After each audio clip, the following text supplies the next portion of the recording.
แจ๊กผูกคอตายอยู่ข้างโคง อ้าว ฝั่งไทย ว่าจังหวัดจักรเพชรเรียน ผู้หญิงรักษาตัวบ่แม่นง่าย ว่าเอาผัวแบบคนละคนเพราะว่าเอาผัวว่าพิษกันกับผัวแล้วผูกคอตาย เฮ้ยน่ะเฮารู้จักอยู่บ่ บ่ผู้ที่ว่าเพิ่นเสียชีวิตไปอะนะ ทวงไปชื่อเดาไป เดาไปชื่อ คนละคนเพราะว่าบุตรท่านได้เอาผัวพิษกันกับผัวมันก็ใกล้ๆเอาผัวแล้วเนาะ โอ้เนาะ หลายปากหลายโคง หลายปากหลายเสียง ไปจะพูดได้ชามมือเรื่อง อันนะ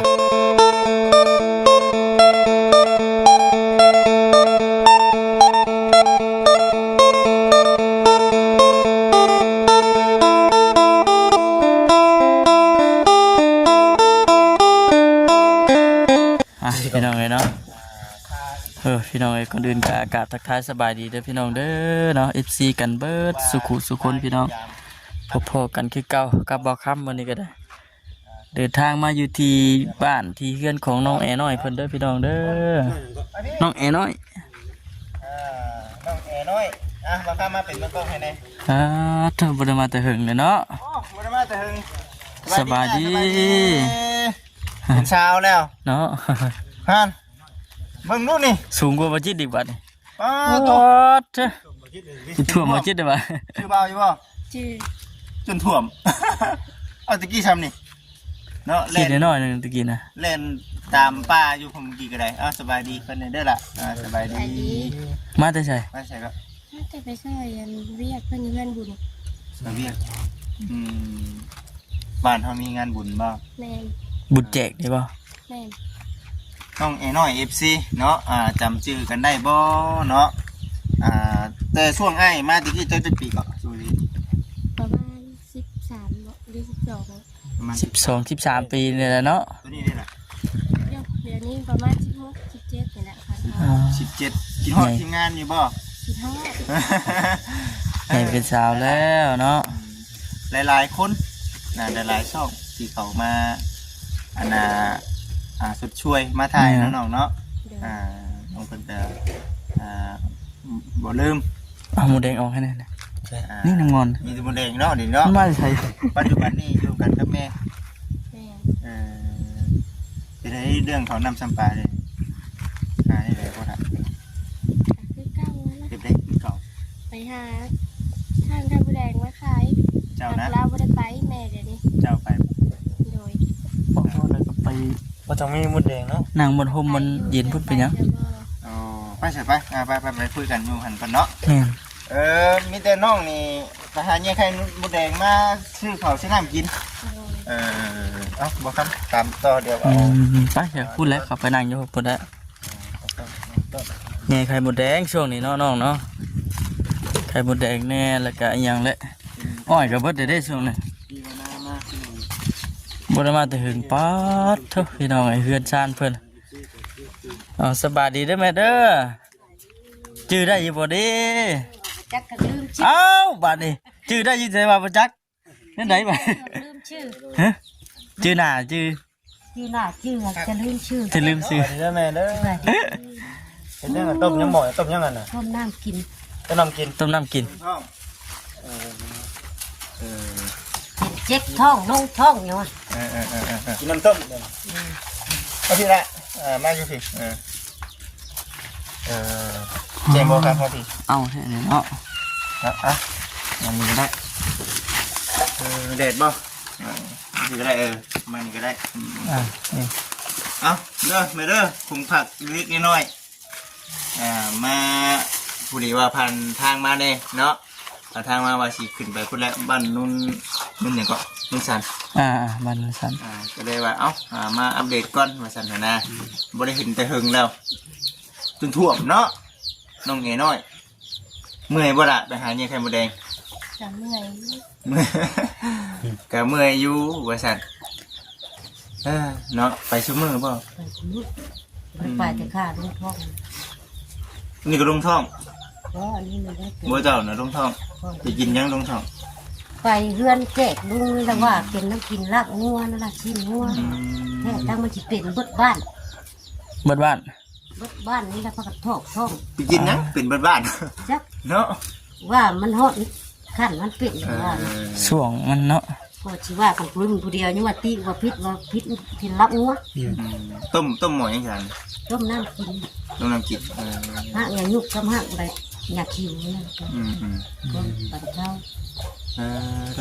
เป็นสิไรอันน่ะเพิ่นมาบอกเพิ่นอันน่ะไปตามเพิ่นเล่าในไหนก็กูจึงไปบอกน้องมานะ เดี๋ยวคนมาได้คนมาหา มีเพิ่นมาหาชื่อบ้าวอยู่แล้วบ้าง คิว ชื่อเนาะ ช่วงเด็กกี้เนาะ FC เนาะอันนี้ก็เป็นผู้แหละเว้าดูตั้งหลายแนวมา หลายทางเจ้าแน่แล้วก็พอแล้วก็พื้นแน่แล้วก็บ่เตียงแน่ พอเตียงแน่ ชาวบุญ สาบุญแน่ แล้วก็บ่จันทร์ แม่ บ่แสน บ่แสน หลาย ได้เนาะ หลายนี่ก็ได้ว่า สม เอา ทบกันเนาะ คือจุดประสงค์มื้อนี้น่ะอยากมาอัปเดตแบบว่า การเป็นอยู่ การ นะ เป็นอยู่หลัง ใช้ จาก ชีวิตจังใด ว่าผู้ใหญ่เพิ่นช่วยๆไปแล้ว ช่วยไปแล้วก็ดีใจได้เลื่อนนี่แต่ว่าความหนาวข้าวน้ำความกินน่ะยังคือเก่ายังคือเก่า มีบนอยู่บนนอนเนาะได้แต่บนอยู่บนนอนแต่ว่าคือบุกบืนเรื่องเขาบัดนี้ติ เรือนชาตินั่งเป็นในคนเฮ็ดให้ได้แล้ว ยังเข้ายังคือเก่าผมบ่มีให้มีหน้าเนาะได้หากินอยู่หั่นแหละ หากินตามธรรมชาติติน้องแอน้อยเข้ายังหลายบ่ ยังโบราณกันนะ ยังบ่หลายปานใด เข้าเพิ่นน่ะมาแต่พุ่นละเข้าเพิ่นโมเพิ่นทานแล้วก็ป้าเอาให้ถังนี้นะ ทุกข์ใจเลยนะขอกระดาษชั้นก็บ่เป็นแบบนี้นะ เจ็บมันออกแอดๆเนาะ จิตมันเนาะนั่นแหละเนาะ ทักวีกับมันเจ็บปวดชู้ไม่ได้ไม่ได้เพื่อน เนาะบัดนี้ก็มีแต่2คนนี่นะหาเงิน สองคนอยู่ลูกนึง นี่ให้สิเฮ็ดนี่ อยู่สองคน หาเป็นเฮ็ดให้ บ่ พุ่งแล้วคนมาเฮ็ดให้ มาเบิ่งก่อนว่าเนาะอัปเดตให้เบิ่งก่อนว่าซั่นซะนะเพราะว่าทางแม่เองเนาะแม่น้องแอน้อยแต่ว่าเจ้าชื่อที่ไหนก็เฮาก็ชื่ออยู่ฮะ ทีละ แม่ลาเนาะมีแต่ว่าแม่น้องแอน้อยแม่น้องแอน้อยเด้ บ่ซื้อดิ แม่ลาเนาะเข้าได้นี่ยังเท่าไหร่เข้านี่ จะมาแล้วเบิ่ง มีบ่ไปเอามาให้เบิ่งเสียวแล้ว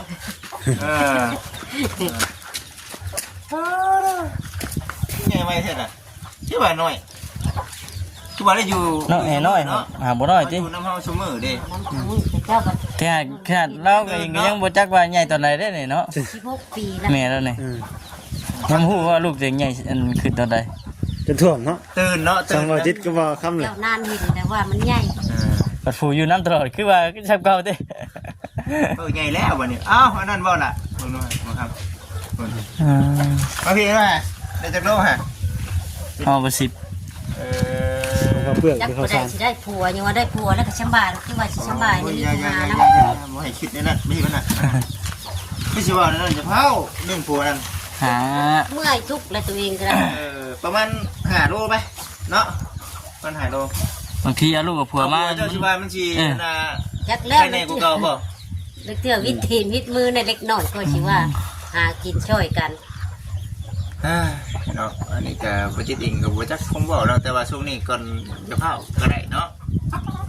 เพราะว่าคือเห็นจักได้คำว่าผู้รวยเนาะ นั่นแหละยังว่าขี้แม่นโป้งกับใครแน่ยังว่าให้ได้ผู้เลยลูกให้กับใครแน่เดี๋ยววัตถุตั้งแต่พ่อแม่นนะวัตถุแต่ข้ามาเอาผัวนี่ก่อนนะตั้งทุกแต่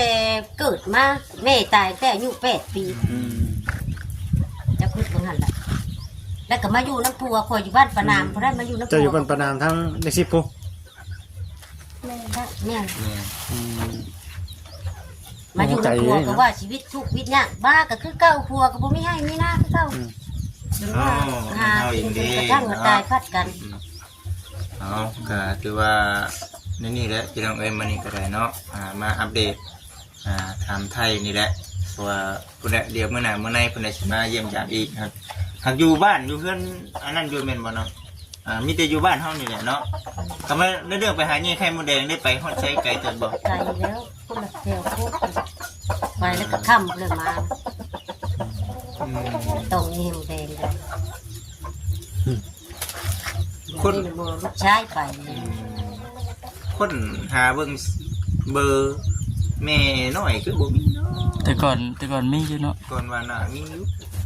เพื่อทรัพย์ก็ตายเลยนะ วันนี้สิ คือเห็นเราโทรมาเอาเฮ็ดเอาหอนอยู่ตะกี้เนาะแม่นบ่ แม่ตัวเจ้าได้สิมีบ่บ่ได้ดิน เพื่อ เนาะ ทรัพย์สบุญชื่อให้นะ เดี๋ยวสิเอาไว้พอบางทีถ้าหักมาเนาะก่อนสิมาบางทีที่แบบโทรบอกไป เพิ่น ก่ เทื่ อ อนน้องเพิ่นเป็นแย่ไข่มดแดงว่าติ ที่บอกไปสั่งเลยยายไข่มดแดงให้เด้อน้องยายน้อยก็สิได้มาเอาว่าซั่นไม่แข็งเด้น้อง เป็นแค่เนาะเพิ่นคือไม่ได้คอยหาสิ อืมมีแข็งใครอยู่ได้เนาะสามีนามันจะอยู่ได้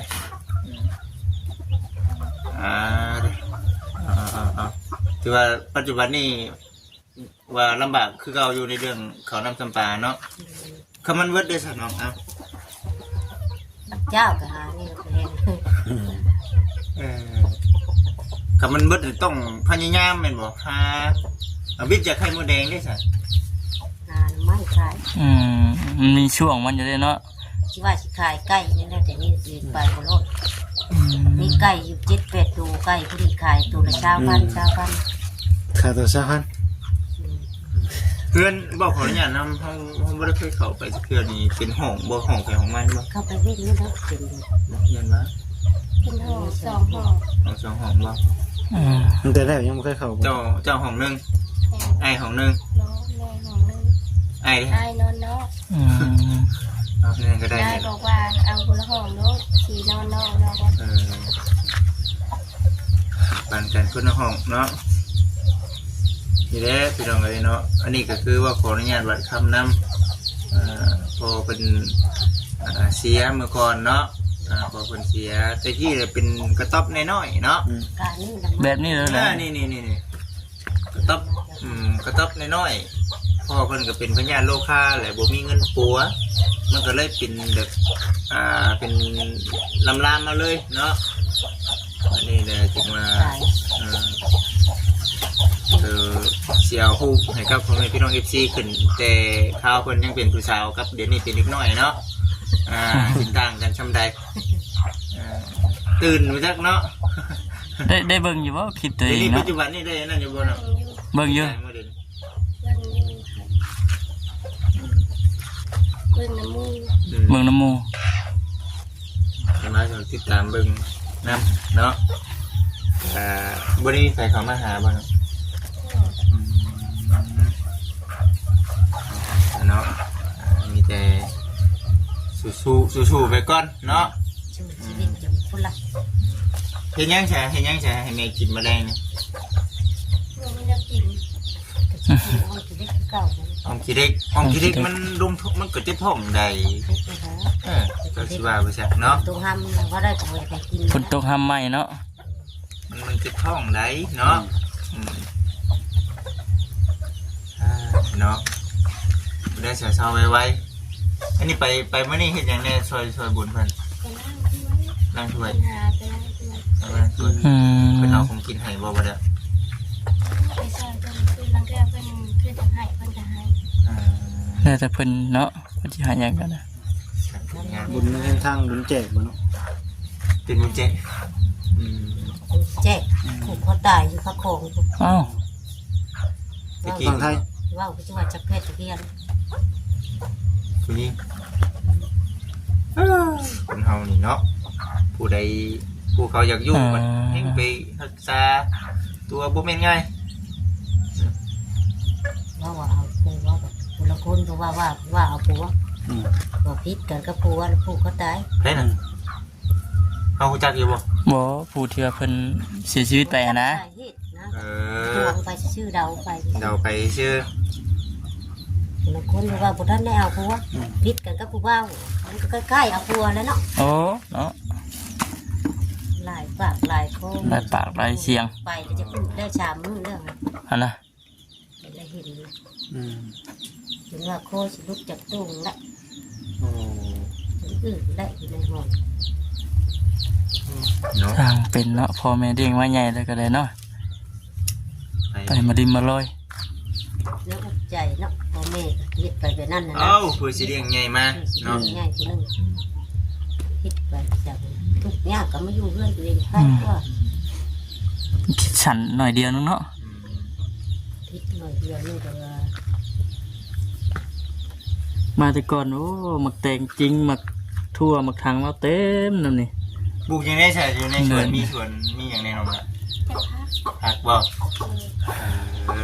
เอาแน่เนาะผักอันปรุงนี้ ใครเนี่ยมีไหลเนาะมัน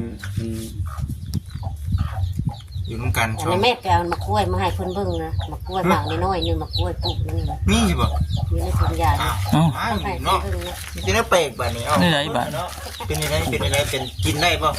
ชุกแล้วได้ ชุกเลยแต่หมักกล้วยปลูกกินบ่ได้ว่าอยู่ไหนปลูกเอ้ย กินแล้วได้ ก็ ชุกละ กล้วยน้อย ก็น้อยแล้วก็หอมบ่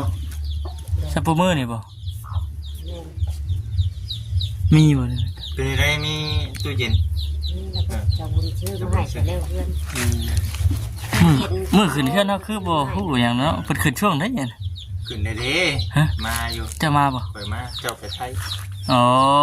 ไปไทยบ่ได้มาบ่คำ ชื่อนั้นได้ก็ บ่คำน้องชายของบ่จิตนี่น้องชายเบิดนี่ นี่ แม่นก็นี่ แม่ นี่ แท้ก็เคยเห็นอยู่ คือกัน เรา ที่บ่น้องชาย ผมคือกันใส่ ถึงเราลืม ยากเนาะ คนละอย่าง คนละอย่างคือคนนั่นสิ เฮ้ยนี่ใช่บ่ โอ้ยังอยู่ กล้วยยังนี่น่ะก็คือกันนั่นแล้วกล้วยแบบไหน กล้วยจะนี่ กล้วยทะนีอ่อน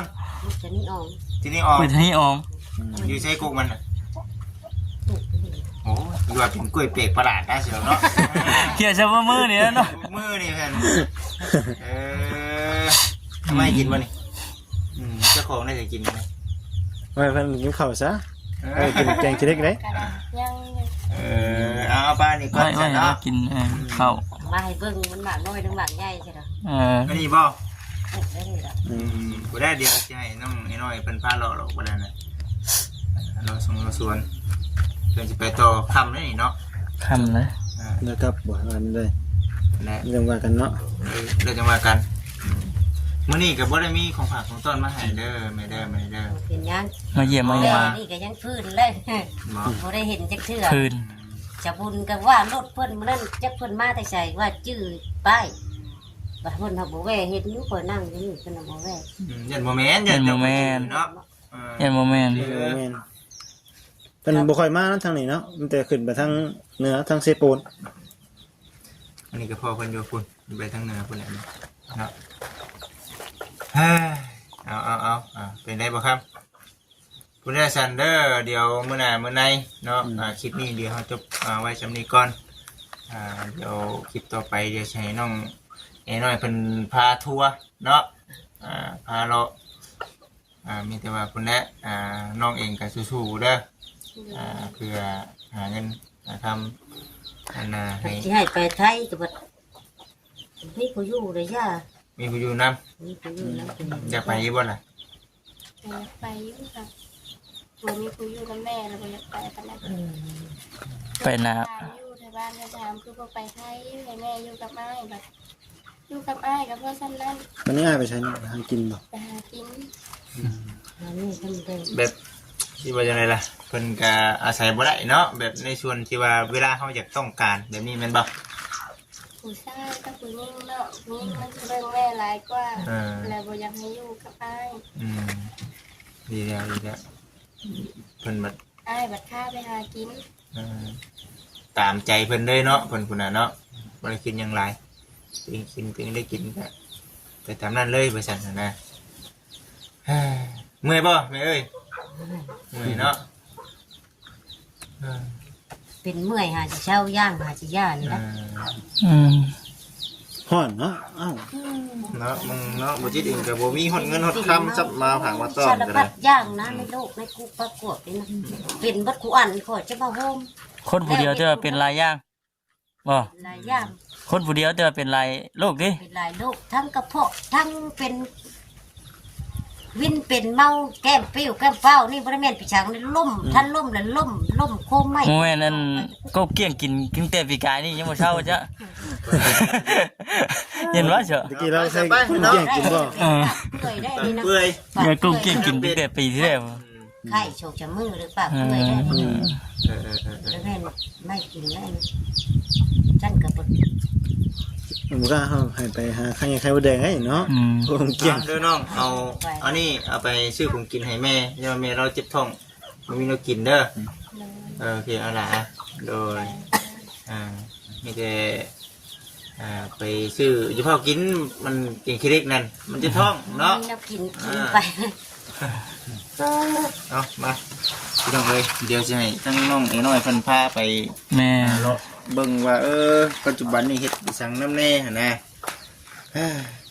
เอาสบายดีก่อนมาสบายดีพี่น้องเลย